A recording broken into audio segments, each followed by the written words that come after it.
Seperti yang sahabat sehat ketahui bahwa penyakit hipertensi itu semakin tahun semakin banyak penderitanya di Indonesia. Dari data Riskesda sendiri bahwa sudah mencapai angka 65 jutaan penderita hipertensi di Indonesia dan juga angka kematiannya juga cukup tinggi. Nah, dari sini tentunya sangat penting untuk sahabat sehat mengetahui bagaimana caranya mencegah terjadinya hipertensi dan juga yang sudah terkena hipertensi juga bisa mengenali gejalanya dan juga mencegah sampai terjadi hal-hal yang tidak diinginkan atau sampai kepada kematian. Nah, di tengah-tengah kita sudah ada seorang narasumber yang ahli di bidang ini. Beliau adalah dokter spesialis jantung dan pembuluh darah di Rumah Sakit Muhammadiyah Lamongan. Beliau adalah Dr. Ilma Alfiah, spesialis jantung dan pembuluh darah. Kita sapa dulu beliau. Assalamualaikum Dr. Ilma. Waalaikumsalam. Gimana kabarnya dok? Sehat ya? Alhamdulillah sehat. Alhamdulillah sehat. Nah, sahabat sehat Rumah Sakit Muhammadiyah Lamongan, bagi yang nanti ingin bertanya bisa langsung tulis di kolom komentar di Instagram Rumah Sakit Muhammadiyah Lamongan. Oke, langsung saja kita mulai pertanyaan ke Dr. Ilma. Untuk yang pertama, mungkin bisa dijelaskan dulu ya dokter kepada sahabat sehat terkait dengan apa sih hipertensi itu gitu. Monggo dokter. Ya oke. Jadi hipertensi ini kan kalau di masyarakat umum sering disebut sebagai darah tinggi ya. Sebenarnya kapan seorang itu dibilang hipertensi atau darah tinggi? Kalau waktu dilakukan pengukuran ternyata tensinya itu lebih dari 140/90. Jadi yang atasnya sistolnya lebih dari 140 dan atau bawahnya lebih dari 90. Jadi kalau misalnya bawahnya yang tinggi aja itu juga disebut sebagai hipertensi. Cuman ini memang pengukurannya nggak bisa sekali pengukuran. Jadi kan kadang ada tuh orang mungkin datang mungkin mau vaksin aja atau habis ada pengukuran tekanan darah massal terus dicek kok tinggi ya lebih dari 140/90. Apa tuh langsung kita sebut hipertensi atau darah tinggi ya? Ternyata nggak juga. Memang ada syarat-syarat pengukuran yang harus dipenuhi supaya pengukuran itu tepat. Jadi kondisinya pasien juga waktu dilakukan pengukuran juga harus santai, nggak habis aktivitas fisik. Jadi kadang kan kalau di jalan sehat ada tensi gitu, kalau langsung di tensi ya biasanya langsung tinggi. Jadi harus istirahat dulu minimal 15-30 menit, terus orangnya nggak tegang, santai. Terus dilakukan dengan alat yang udah terkalibrasi juga. Kalau sekali tinggi, dicek aja lagi. Biasanya kalau dalam kunjungan ke rumah sakit ya, dalam satu kunjungan rumah sakit, kalau dalam 2-3 kali kunjungan ternyata tetap tinggi ya, berarti memang pasien tersebut ada darah tinggi atau hipertensi. Gitu. Berarti itu harus pada saat hari itu juga beberapa kali tensi atau harus di lain waktu dokter? Pada hari itu cuma 2 kali, tapi terus cek ulang berikutnya juga 3 kali kunjungan. Kalau tetap tinggi ya dibilang hipertensi. Tapi selama menunggu itu ya tetap kita bilang ke pasiennya untuk hidup sehat. Jadi penting ya untuk sahabat sehat untuk tetap cek gitu. Jadi nggak sekali waktu itu tetapi harus dicek ulang. Iya betul. Nah kemudian untuk gejala dok. Jadi kan misalnya sudah ditensi, kadang-kadang orang kan nggak tahu nih. Jadi kalau misalnya jarang-jarang cek gitu kan nggak tahu kalau misalnya dia hipertensi gitu. Nah mungkin ada gejala yang bisa dikenali seperti itu dok. Iya. Ya kalau hipertensi ini lebih banyak yang tanpa gejala ya. Jadi kalau misalnya dari organisasi internasional tuh ada satu know your numbers, artinya kamu harus tahu, harus cek secara berkala. Kebanyakan orang dengan hipertensi atau darah tinggi itu malah nggak bergejala, nggak ada keluhan apa-apa. Kalaupun ada keluhan itu bisa jadi pada saat sudah ada komplikasinya, udah ada misalnya keluarnya nyeri kepala, mungkin sudah ada gangguan di sarafnya, atau misalnya kok nyeri dada atau sesuatu ya mungkin sudah ada gangguan di jantungnya kayak gitu. Jadi benar-benar penting bagi masyarakat kita untuk secara berkala melakukan pengukuran tekanan darah, terutama pada pasien-pasien yang memang sudah beresiko ya. Misalnya riwayat keluarganya ada darah tinggi, ya mungkin di atas 30 tahun tuh harus sudah sering cek rutin untuk tensinya, karena ya tadi nggak bergejala, nggak tahu tiba-tiba ternyata tinggi. Jadi harus diukur gitu ya. Betul. Nah, untuk sahabat sehat sendiri mungkin ada yang kesulitan, misalnya mau mengukur tekanan darah, apakah harus ke rumah sakit atau misalnya mau beli tensi sendiri gitu, itu apa bisa ya dok ya sebagai tolak ukur gitu kalau misalnya seseorang itu pengen mengukur tekanan darahnya? Iya. Enaknya zaman sekarang ini alat-alat kesehatan lebih mudah diakses ya, apalagi sejak zaman pandemi kan orang-orang beli saturasi sendiri, beli tensi sendiri kayak gitu. Nggak apa-apa, itu malah lebih bagus sebenarnya karena kondisi di rumah juga lebih santai. Jadi biasanya yang gampang tuh yang pakai alat tensi digital itu kan, dicek itu boleh di rumah. Biasanya pagi sama malam, pagi bangun tidur mungkin ya 30 menit gitu, terus malam sebelum tidur dicek 2 kali sehari, terus dicek minimal 3 hari atau seminggu. Boleh-boleh aja, kalau normal aja ya insya Allah normal. Nah, ketika seseorang itu sudah mengukur, nah terus ternyata ditemukan ternyata tekanan darahnya tinggi. Nah, kemudian dia ke fasilitas kesehatan, itu kira-kira cara berobatnya atau mungkin pengobatannya itu gimana dokter? Ini tensinya di rumah ya? Maksudnya yang tinggi di rumah? Di rumah. Oh, terus udah diulang beberapa kali gitu? Iya, betul. Ya. Ternyata diulang beberapa kali tetap tinggi ya, di atas 150/90 ya. Kita bilangnya udah hipertensi ya. Terus mau ke vaskes, berobat? Iya. Biasanya dilihat dulu dari usianya pasien. Kalau dia usianya masih, kan zaman sekarang kadang umur 30 ke atas aja udah ada yang hipertensi ya. Kalau 30 tahun ke atas, terus habis gitu dia tidak ada faktor resiko lain, misalnya nggak ada diabetes, nggak ada riwayat sakit jantung atau sakit-sakit yang lain, biasanya kita upayakan dulu untuk ubah pola hidup. Tapi tergantung derajatnya sih, setinggi apa. Kalau biasanya kalau di atas 160 ya kita kasih obat. Tapi kalau sekitar 140, 160 kita coba dulu, dan tanpa penyakit yang lain ya, kita coba dulu untuk perubahan pola hidup selama 3 bulan. Diobservasi tensinya, apakah membaik enggak dengan perubahan pola hidup itu. Tapi kalau pada usia udah 50 tahun ke atas, apalagi dengan penyakit yang lain, diabetes, ginjal, ya langsung harus dikasih obat sih. Dan itu harus teratur minum obatnya setiap hari. Nah kan, apakah itu pengobatannya jangka panjang dok? Atau mungkin sampai seumur hidup? Atau sampai pada waktu tertentu ketika darahnya terkontrol itu bisa berhenti atau harus selamanya gitu dok? Iya. Kalau untuk yang sudah sudah tua misalnya, yang usia di atas 50 tahun gitu. Iya, pengobatan darah tinggi ini memang bukan yang seminggu itu selesai. Memang dia jangka panjang dan ya seumur hidup. Penting bagi para pasien untuk kontrol karena ya kita harus cek kan tensinya berapa. Terus habis itu obat yang kita berikan kira-kira efektif enggak? Apakah terlalu tinggi dosisnya sampai ngedrop banget, sampai jadi rendah gitu kan, berarti dilakukan penyesuaian dosis. Tapi ya tetap minum obat. Kalaupun rendah banget nanti mungkin dipertimbangkan untuk stop sementara, diobservasi dulu. Kalau emang tanpa obat naik lagi ya minum obat lagi. Intinya nggak panjang ya, seumur hidup juga. Jadi harus tetap rutin kontrol ya dong, nggak bisa nanti misalnya untuk selanjutnya pertama nih periksa, kemudian selanjutnya beli obat sendiri gitu, nggak bisa ya, harus tetap kontrol. Ya mungkin 3 bulan awal sekali ya kan. Masih awal terapi harus menyesuaikan dosis dan jenis obatnya, dilihat efek sampingnya. Tapi kalau udah terkontrol stabil sekian, terus pasiennya juga yang teredukasi dengan baik, bisa mengontrol sendiri, cek sendiri tekanan darahnya di rumah, ya nggak apa. Tapi kalau ada keluhan tetap kontrol. Intinya nggak tiba-tiba memberhentikan sendiri obatnya, harus atas saran dari dokter. Oh iya dok, kemudian ini tuh sebenarnya kan kalau tekanan darah tinggi itu kadang-kadang gejalanya tidak dikenali, maksudnya dia tidak kelihatan gitu ya deh. Jadi banyak orang itu yang akhirnya tidak aware gitu. Nah sebenarnya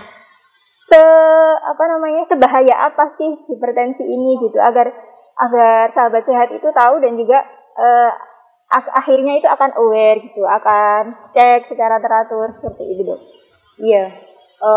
Kalau untuk cek memang bagusnya tadi ya, mulai umur 30 tahun ke atas sudah mulai lakukan medical check up, apalagi kalau keluarganya ada riwayat gitu. Terus seberapa bahaya sih? Ternyata hipertensi ini kalau dibiarkan lama-lama bisa berefek ke organ-organ yang lain. Jadi nggak cuman kalau hipertensi kan ya tekanan darahnya aja. Ternyata bisa bikin komplikasi ke organ lain, bisa ke jantung. Jantung sendiri bisa bikin serangan jantung, bisa bikin gagal jantung, atau penyakit pembuluh darah perifer. Oh, kakinya sering nyeri atau tiba-tiba ada luka kayak gitu. Itu di jantung. Terus kalau di saraf bisa bikin stroke, terutama stroke yang perdarahan ya. Perdarahan itu kan karena tekanannya terlalu tinggi, kemudian pecah jadi stroke. Terus habis itu kalau ginjal bisa bikin gagal ginjal juga. Kalau udah komplikasi kayak gitu kan malah lebih susah ya terapinya. Jadi sebelum itu memang kita harus sudah intervensi. Lebih bagus lagi kalau sebelum ada hipertensi sudah menerapkan pola hidup yang baik ya. Jadi nggak sampai hipertensi, terutama kalau ada faktor genetik itu kan nggak semuanya akan jadi hipertensi. Siap dok. Jadi sebegitu pentingnya dan juga sebegitu bahayanya hipertensi itu apabila sudah menyerang organ lain atau lebih ke komplikasi seperti itu. Nah, sahabat sehat Rumah Sakit Muhammadiyah Lamongan tentunya ingin tahu bagaimana sih cara mencegah agar kita itu tidak sampai hipertensi kayak gitu. Nah, gimana dokter terkait dengan mungkin gaya hidup sehat yang seperti apa dan juga mungkin ada pencegahan tentang makanan dan lain-lain seperti itu dok? Ya, jadi gaya hidup sehat ini dimulai dari makanan ya. Makanan ini kurangi konsumsi garam. Itu yang direkomendasikan kurang dari 5 gram per hari. 5 gram itu sekitar 1 sendok teh. Itu maksimal.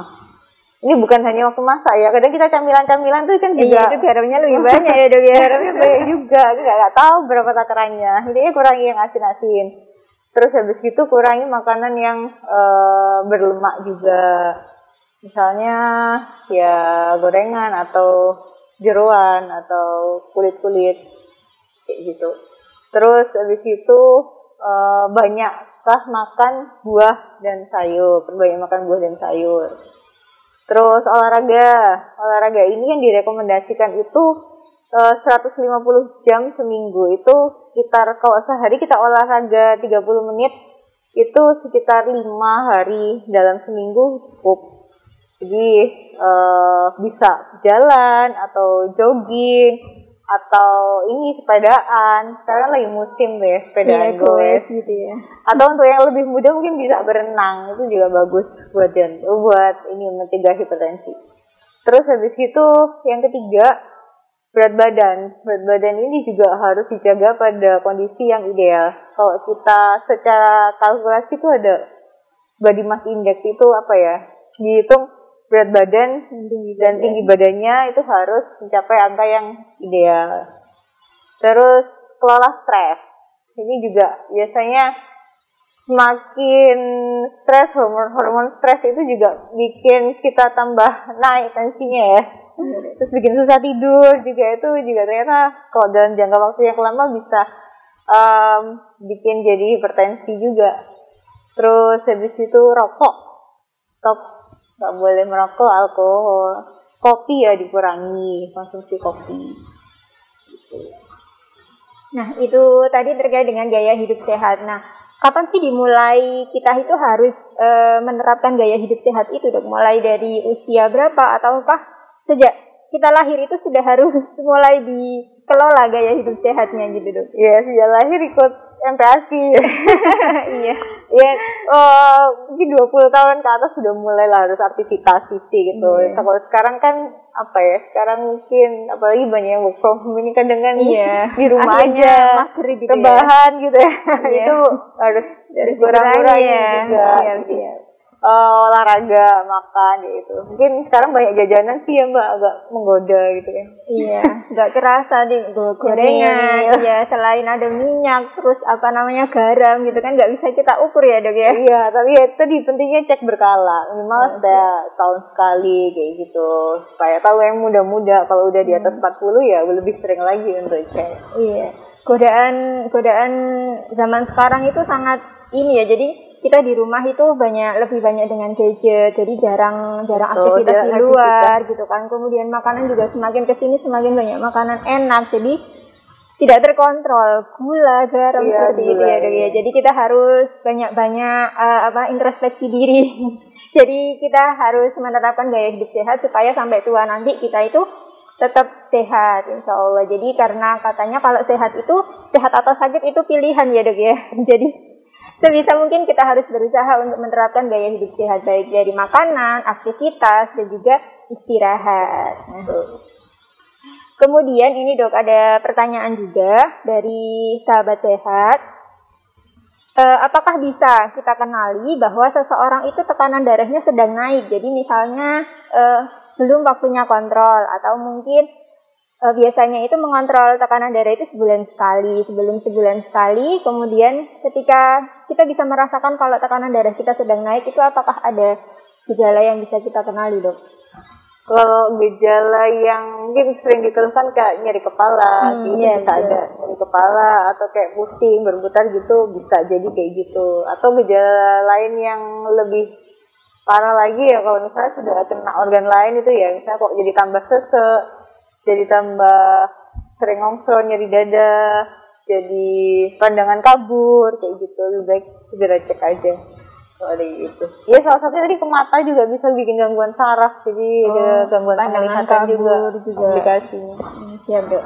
Jadi banyak sekali penyakit lain atau mungkin gangguan organ lain yang disebabkan oleh hipertensi ini. Nah, tadi sempat disinggung sama dokter Dilma terkait dengan keturunan, faktor keturunan ya dok ya. Apabila orang tuanya atau mungkin nenek kakeknya itu sudah pernah mengalami hipertensi, apakah seseorang itu beresiko untuk terkena hipertensi, dan juga apakah ada trik khusus agar tidak sampai terkena hipertensi selain dengan gaya hidup sehat itu? Jadi memang orang yang secara genetik dari keluarganya ada riwayat hipertensi, dia akan lebih beresiko. Resikonya lebih tinggi daripada yang nggak ada hipertensi. Tapi apakah dia akan pasti kena hipertensi? Ya nggak juga. Jadi kuncinya apa ya, kembali tadi gaya hidup pola sehat, hidup sehat itu memang harus lebih waspada dan deteksi dini ya, maksudnya karena udah tahu dari riwayat kayak gitu kan, ceknya harus lebih intensif. Siap dok. Nah kemudian ada pertanyaan lagi, orang dengan diabetes atau penyakit kronis lain sudah terkena diabetes terlebih dahulu atau mungkin gagal ginjal terlebih dahulu gitu, apakah bisa terkena hipertensi dikarenakan penyakit tersebut gitu? Atau mungkin penyakit lambung gitu ya, kalau misalnya yang agak jauh dari jantung gitu misalnya, apakah bisa nanti terkena hipertensi juga gitu dok? Kalau sakit diabetes itu sebenarnya tuh penyakit penyerta yang sering barengan ini, darah tinggi sama diabetes ini, karena dia juga kena pembuluh darahnya kan. Jadi apakah diabetes menyebabkan hipertensi atau hipertensi bikin diabetes, ya sebenarnya itu dua hal yang saling memberatkan. Jadi dua hal yang kalau ditemukan secara bersamaan memang harus lebih intens lagi untuk kontrol. Nah kalau sakit ginjal kayak gitu bisa jadi malah duluan darah tingginya, malah mungkin ketahuannya baru setelah kok ginjalnya jadi masalah ya, oh ternyata tensinya tinggi baru tahu kayak gitu. Tapi kalau untuk sakit yang lain-lain kayak sakit lambung kayak gitu enggak juga sih, enggak bikin dari darah tinggi. Atau mungkin sesaat aja ketika dia merasakan nyeri gitu. Oh iya, itu kan makanya nggak boleh satu kali pengukuran. Iya, harus beberapa kali gitu ya. Jadi sehingga bisa dikatakan itu hipertensi seperti yang dokter jelaskan tadi. Itu sahabat sehat. Nah, ini ada pertanyaan dari sahabat sehat juga dok. Dok izin bertanya, nenek saya memiliki riwayat hipertensi sejak 15 tahun yang lalu dan rutin kontrol. Tidak ada problem penyakit lainnya dok, tapi akhir-akhir ini saat kontrol, pemeriksaan lab ginjalnya kok ada problem ya dok? Apakah disebabkan dari hipertensinya atau karena efek samping minum obatnya? Nah ini rutin kontrol. Tapi terkontrol, nah, maksudnya dalam batas. Wah ini tidak dijelaskan, tetapi beliau menjelaskan bahwa rutin kontrol dari Marisa Yuanita. Oh iya. Ya kalau misalnya ya dicek ulang sebenarnya. Jadi selama kontrol selama ini apakah darahnya memang benar-benar terkontrol? Apakah rutin terus obatnya minum? Terus kan targetnya tetap ya, oh ya kalau target itu kan kurang dari 140/90 itu untuk usia berapapun ya. Jadi kadang-kadang orang itu kan bilang, oh udah tua 150 ya normal, biasa aja, iya dianggap normal kayak gitu ya. Jangan-jangan ada yang kayak gitu juga, sebenarnya masih tinggi tapi dibilangnya udah terkontrol, udah normal, nggak apa-apa, udah tua, padahal sebenarnya nggak, targetnya kan sama kayak gitu. Nah kalau misalnya terus dicek ternyata kok gangguan fungsi ginjal kayak gitu ya. Ya bisa jadi karena hipertensi lamanya bisa gitu. Terus apakah obat hipertensi bikin gangguan ginjal itu? Oh enggak, malah kalau kita ada hipertensi terus kita minum obat hipertensi, itu adalah justru usaha untuk melindungi ginjal kita supaya nggak sampai terjadi gagal ginjal. Gitu. Jadi jangan takut malah nanti ginjal saya kenapa-napa ya, kok banyak minum sekali obatnya. Ya malah kalau nggak minum obat ginjalnya kenapa-napa. Gitu. Jadi kemungkinan mungkin jadi rutin kontrol dan juga hipertensi terkontrol itu beda ya dok ya? Iya, waktu kontrolnya berapa? Iya, kalau rutin kontrol ternyata di rumah tidak minum obat bisa jadi tekanan darahnya tidak terkontrol. Gitu. Jadi kemungkinan dari tekanan darahnya yang belum turun gitu ya dok ya, sehingga mungkin bisa komplikasi ke ginjalnya gitu. Tapi yang kontrol akan lebih baik, maksudnya nggak akan separah yang kalau nggak pernah minum obat kan. Ya, jadi memang harus rutin kontrol gitu. Yang kemudian pertanyaan lain dari @Rizal Priambodo. Dokter, saya mendapat info dari internet kalau minum kopi di pagi hari bisa membantu kesehatan jantung. Tapi tadi dokter sebutkan bahwa kopi juga salah satu faktor resiko penyebab hipertensi. Bagaimana dok yang benar? Kopi ini pada kadar tertentu boleh dikonsumsi, asalkan tidak berlebihan. Dia itu kan ada efek dari kafeinnya, dia itu kayak stimulator kan ya. Dia kalau jantung, kalau dalam konsumsi yang terlalu banyak, dia akan bisa meningkatkan tekanan darah sama meningkatkan denyut jantung, jadi irama jantung kayak gitu. Ada beberapa pasien yang juga bikin gangguan irama walaupun mungkin ringan kayak gitu. Jadi sebenarnya boleh tapi nggak usah terlalu berlebihan untuk konsumsi kopi. Jadi boleh gitu ya. Soalnya ada juga memang yang mengatakan bahwa kalau minum kopi dalam ukuran 1 gelas per hari itu menguatkan jantung gitu dok. Ya, tapi kalau jantungnya udah bermasalah ya kayaknya nggak usah. Mungkin kalau yang udah harus hipertensi aja misalnya ya masih boleh lah. Tapi kalau udah ada kayak gangguan irama jantung, penurunan fungsi jantung kayak gitu ya. Kalau sudah bermasalah sebaiknya tidak gitu ya dok ya. Ya. Nah kemudian pada hipertensi pada orang hamil dok. Pada orang hamil itu kadang-kadang itu kan darahnya naik gitu kan. Nah itu apa bisa kembali normal ketika sudah melahirkan ya dok? Oh iya. Jadi kalau bicara tentang kehamilan itu ada beberapa jenis ya. Jadi ada orang yang memang sebelum hamil tensinya udah tinggi, berlanjut sampai hamil tinggi, setelah melahirkan tinggi. Ada orang yang sebelum hamil normal, ternyata setelah usia kehamilan 20 minggu kok tinggi. Terus setelah melahirkan biasanya dia bertahan mungkin sekitar 2 minggu terus turun lagi ada. Itu yang biasanya disebut preeklamsi gitu. Terus ada juga yang sebelum hamil normal, terus habis itu waktu hamil setelah 20 minggu kok tinggi. Ternyata habis melahirkan tetap tinggi, jadinya jadi kronis kayak gitu. Jadi memang ada beberapa tipe hipertensi dalam kehamilan kayak gitu. Dan terapinya kayak gimana ya tergantung jenis yang mana. Kalau emang dari awal sudah tinggi kronis ya, berarti ya lanjut aja harus diterapi. Kalau dia emang cuma hipertensi dalam kehamilan, jadi karena faktor hamilnya aja. Karena ada perubahan-perubahan dalam kehamilan ya, hormon, kerja jantung juga kan berubah. Itu nanti setelah melahirkan diobservasi tensinya, ternyata normal ya stop obatnya. Terus kalau misalnya setelah diobservasi habis melahirkan kok nggak turun-turun, ya jadinya jadi kronis dan itu harus minum obat juga. Oke dok, jadi dia akan ada yang bisa kembali, ada juga yang dia tetap tinggi gitu ya dok ya. Ya jadi tetap intinya adalah rutin kontrol dan juga rutin mengontrol tekanan darah. Nah mungkin dari dokter Ilma ada yang perlu disampaikan terkait hipertensi ini yang perlu sahabat sehat ketahui gitu, yang barangkali tadi belum disebutkan atau belum ditanyakan gitu dok. Oh iya, sebenarnya sudah cukup banyak ditanyakan oleh Mbak. Cuman yang harus ditekankan adalah bahwa hipertensi itu adalah penyakit yang kronis ya. Jadi minum obat harus teratur, jangan menyetop obat karena merasa sudah sembuh sendiri, maksudnya dicek sendiri, oh udah normal, aku nggak mau minum obat nanti ya itu tadi takut ginjal masalah apa, itu enggak. Jadi malah Anda itu melindungi ginjal Anda dengan minum obat anti hipertensi itu. Jadi semua perubahan dosis, penghentian obat itu harus atas advice dari dokter. Terus penting untuk pasien-pasien yang ada darah tinggi itu kalau bisa punya tensi di rumah, karena ada orang tertentu yang pas ketemu dokter aja tensinya tinggi, ternyata yang namanya tuh white coat hypertension atau hipertensi jas putih gitu ya. Jadi lebih baik itu dicek di rumah. Jadi monitor tekanan darah di rumah, ya tadi yang pagi sama malam 2 kali sehari. Supaya apa? Supaya kita sebagai dokter juga lebih tahu dalam kondisi yang tenang obatnya ini sebenarnya udah sesuai atau belum.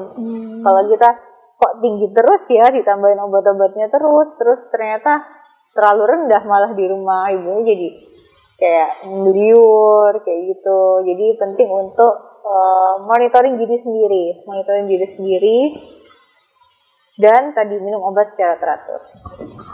Iya dok. Kemudian ini ada yang bertanya lagi dok, dari @titiraskun 17. Dokter izin bertanya, orang tua saya memiliki riwayat hipertensi dan rutin minum obat. Kapankah orang tua saya harus kontrol lagi? Bolehkah cukup minum obat saja bila tidak ada gejala? Mungkin tadi sempat disinggung ya dok ya. Emang tidak ada gejala, emang hipertensi kebanyakan tidak ada gejala ya. Iya. Jadi sebenarnya kalau kita udah tahu ada hipertensi itu jangan lupa cek yang lain juga sih, faktor resiko lain kayak gulanya. Soalnya ini yang paling sering menyertai. Terus habis itu cek lemaknya, profil lipid, kolesterolnya berapa, asam urat juga. Terus habis itu fungsi ginjalnya itu ada pemeriksaan dasar yang harus diketahui juga. Terus habis itu kontrol lagi kapan? Ya tiap bulan harus dikontrol walaupun tanpa gejala, karena memang kebanyakan nggak ada gejalanya. Tapi jangan sampai kecuali kalau sudah komplikasi gitu ya. Jangan sampai kok merasa terkontrol ya tapi nggak cek tensi, oh ternyata udah kena yang lain-lain, ternyata selama ini obatnya nggak cukup ada kuat untuk mengontrol tensinya gitu. Jadi tiap bulan harus tetap kontrol. Kemudian itu dok, kalau misalnya terkait dengan aktivitasnya gitu kan, kalau itu mungkin kontrolnya harus tiap bulan tetap kontrol walaupun tidak merasa ada gejala, karena memang gejalanya tidak dikenali gitu ya. Kemudian kalau tentang aktivitas fisik yang tadi dokter sempat sebutkan terkait dengan olahraga, itu apakah orang dengan hipertensi itu perlu dibatasi aktivitas fisiknya atau tetap seperti pencegahannya tadi dok? Ini kalau hipertensi saja ya nggak usah. Biasanya kalau pasien dengan hipertensi saja fungsi jantung, fungsi ginjalnya itu masih baik ya. Jadi aktivitas tetap boleh tidak tanpa pembatasan. Kecuali pasien hipertensi yang memang sudah kena ginjal atau kena jantung misalnya, itu kan mungkin jadi fungsi jantungnya udah menurun, ya itu ya beda lagi ceritanya, harus dibatasi karena dia kalau aktivitas terlalu berat malah pasien jadi sesek kayak gitu. Jadi kalau dia benar-benar murni hipertensi aja, udah dicek untuk fungsi jantungnya baik, fungsi ginjalnya baik, ya aktivitas biasa nggak apa. Oke, baik. Itu tadi yang dijelaskan oleh Dr. Ilma Alfiah, spesialis jantung dan pembuluh darah terkait dengan hipertensi. Sudah sepertinya banyak sekali pengetahuan yang sudah kita tangkap dari beliau ya terkait dengan pencegahan, kemudian penyebab dan juga bahayanya hipertensi itu seperti apa. Karena hipertensi juga dikenal sebagai silent killer gitu kan, tiba-tiba meninggal gitu, ternyata dia sebelumnya sudah terkena hipertensi tetapi tidak dikenali seperti itu. Jadi perlu kita ingat selalu bahwa gaya hidup sehat itu sangatlah penting. Nah, ini ada pertanyaan dari sahabat sehat. Ini kan Dokter Ilma juga termasuk dokter baru lulus jantung gitu, dan sekarang baru mulai praktik di Rumah Sakit Muhammadiyah Lamongan. Mungkin ini dok, kalau misalnya ingin periksa ke polinya Dokter Ilma itu polinya hari apa aja dok? Oh iya, di Rumah Sakit Muhammadiyah Lamongan saya hari Senin, Selasa, Jumat, Sabtu, Minggu. Wah, banyak sekali, hampir tiap hari karena memang iya dok ya, orang-orang yang kontrol jantung itu banyak sekali antriannya. Nah, sahabat sehat nanti bisa langsung saja datang ke poli apabila ada yang ingin ditanyakan lebih lengkap kepada Dokter Ilma atau kepada dokter spesialis jantung. Kepada mungkin ada take home message atau closing statement dari Dokter Ilma untuk sahabat sehat. Iya, jangan lupa penekanan sekali lagi ya, know your numbers. Jadi ketahuilah tensi kalian, jangan sampai tiba-tiba udah komplikasi. Cek rutin untuk tahu apakah kita memang ada hipertensi atau enggak. Oke, siap. Kita selalu cek tekanan darah kita dan juga menerapkan gaya hidup sehat itu tadi.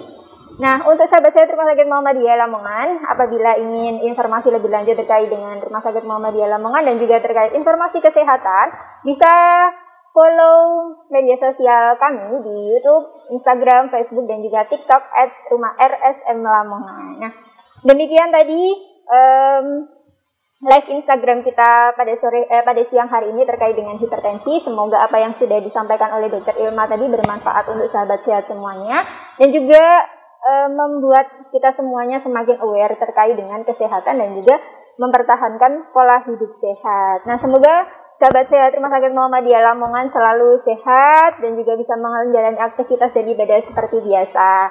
Dan juga jangan lupa apabila ada keluhan, langsung saja pergi ke fasilitas kesehatan atau langsung saja ke Rumah Sakit Muhammadiyah Lamongan. Nah, demikian acara kita pada sore hari ini. Semoga bermanfaat dan apabila ada kesalahan dari kami mohon maaf dan terima kasih atas partisipasinya. Dan akhirul kalam, wassalamualaikum warahmatullahi wabarakatuh.